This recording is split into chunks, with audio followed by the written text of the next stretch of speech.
بسم اللہ الرحمن الرحیم۔ ناظرین، 2.5-3 منٹ کی توجہ چاہیے۔ ایک بہت ہی اہم میسج، فوڈ فار تھاٹ میں آپ کو دینا چاہتا ہوں، وہ لینس جس کے بعد آپ کے نظریات میں ایک تبدیلی آئے گی۔ ہم مسلمان پیدا ہوئے ہیں تو ہم سمجھتے ہیں کہ ہم مسلمان ہی مر جائیں گے اور کوئی مسئلہ ہی نہیں ہے، لیکن اللہ تبارک و تعالیٰ نے ایمان والوں سے فرمایا وَلَا تَمُوتُنَّ إِلَّا وَأَنْتُمْ مُسْلِمُونَ، تمہیں موت نہ آئے مگر اسلام کی حالت میں۔ اس آیت مبارکہ سے تو پتہ چلتا ہے کہ دنیا سے ایمان لے کر جانا کوئی آسان کام نہیں ہے۔ انبیاء اکرام نے اپنی آنے والی نسلوں کو اس کی تلقین کی کہ تم مت مرنا مگر مسلمان۔ اس کا مطلب یہ ہے کہ ہمیشہ ایمان پر حملے ہوتے رہیں گے۔ اور آج کی جو صدی ہے، یہ جو صدی چل رہی ہے، لا مذہبیت کی صدی ہے، الحاد کی، ایتھیزم کی صدی ہے، اور آپ کا ایمان سلب کرنے کے لیے ہر طرف سے حملے کیے جا رہے ہیں۔ لادین نظریات پھیلائے جا رہے ہیں، اور ان میں سے چند اہم اور خطرناک نظریات میں آپ کے سامنے رکھتا ہوں۔ آپ خود پر غور کریں اور دیکھیں کہیں ایسا تو نہیں ہے کہ آپ بھی ان چیزوں کو اختیار کرتے چلے جا رہے ہیں۔ پہلا نظریہ ہے مٹیریلزم، یعنی مادیت پرستی کا، جس کا مطلب ہے دولت اور دنیا کے حصول کو ہر چیز پر ترجیح دینا۔ ایک مثال دیتا ہوں، کیا اب ہم کام اس سے ہی نہیں سمجھتے جس سے کوئی مالی فائدہ ہوتا ہے؟ بس کام تو وہی ہے جس سے کچھ ملتا ہو۔ جس سے مالی فائدہ نہیں ہوتا اب اسے لوگ کام ہی نہیں سمجھتے۔ اب ہماری پرائرٹی صرف دنیا اور دولت کا حصول نہیں بن گئی ہے، یہی مٹیریلزم ہے۔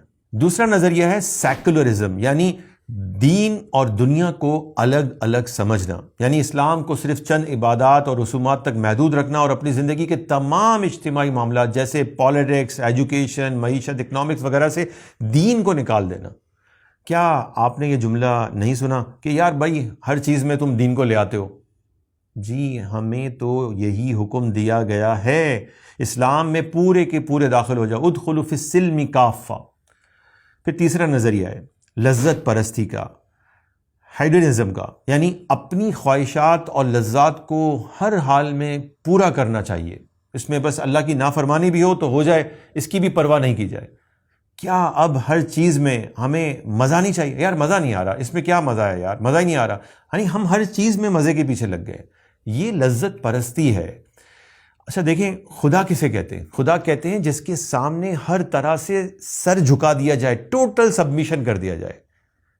کیا ہم نے آج اپنی خواہشات کے سامنے سر نہیں جھکا دیا؟ ٹوٹل سبمیشن ہم نے اپنی خواہش نفس کے سامنے کر دیا ہے، یعنی کہ ہم نے اپنی خواہش نفس کو اپنا خدا بنا لیا ہے۔ اور اللہ تبارک و تعالیٰ نے قرآن پاک میں ہمیں اس کے بارے میں بتایا ہے، افرأیت من اتخذ الہہ ہواہ، کیا آپ نے اسے نہیں دیکھا جس نے اپنی خواہش نفس کو اپنا خدا بنا لیا ہے؟ چوتھا نظریہ ہے عقلیت پرستی، یعنی ریشنلزم کا، یعنی دینی احکامات کے مقابلے میں اپنی ناقص عقل اور تجربے کو ترجیح دینا، پرائرٹی دینا، اور دینی احکامات پر عمل کو بے عقلی سمجھنا، بے وقوفی سمجھنا۔ کیا آپ دین کے احکامات پر لوگوں کو یہ کہتے ہوئے نہیں سنا جا رہا کہ یار یہ بات تو میری عقل میں نہیں آتی ہے، وہ بات میری عقل میں نہیں آ رہی ہے، مجھے سمجھ نہیں آ رہا ہے؟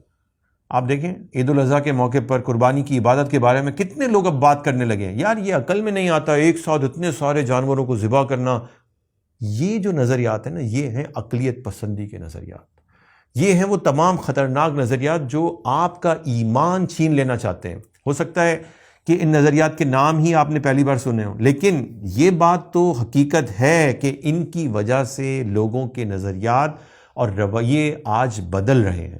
اس لیے اپنے ایمان کی حفاظت کے لیے خود غور کریں اور ایمان کو نقصان پہنچانے والے نظریات سے دور رہیں، کیونکہ شیطان آپ کا ایمان چھیننا چاہتا ہے، اور اللہ کا حکم ہے اے مسلمان اپنا ایمان ساتھ لے کر آنا، وَلَا تَمُوتُنَّ إِلَّا وَأَنْتُمْ مُسْلِمُونَ، اور تمہیں موت نہ آئے مگر ایمان کی حالت میں۔